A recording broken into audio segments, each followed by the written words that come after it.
দেখো বন্ধুরা, আমি এই শাড়িটা অর্ডার করেছি আর তোমাদের সামনে এটা আনবক্সিং করব, কিন্তু জানি না শাড়িটা কেমন এসেছে। তো দেখাবো তোমাকে, তোমাদের সবাইকে দেখাবো আর আমিও দেখব। এক্ষুনি এলো, স্নান করে এসে দেখি আমার পার্সেল এসে গেছে। তো আমি কিন্তু এটা মিশো থেকে এনেছি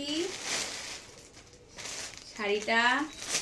এই কালারের শাড়ি আমার নেই, তো ভিডিও বানাতে গেলে অনেক শাড়ির দরকার হয়, সেই কারণে একটা শাড়ি অর্ডার করলাম। কিন্তু কিন্তু যেরকম ভাবলাম এরকম আসে নাই, যেরকম ভাবছিলাম ওরকম না শাড়িটা, কারণ একটু আলাদা আছে, একটু আলাদা শাড়িটা।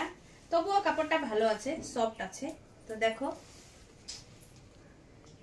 কেমন লাগছে বলবে। শাড়িটা দেখো, এমনি ভালো আছে শাড়িটা।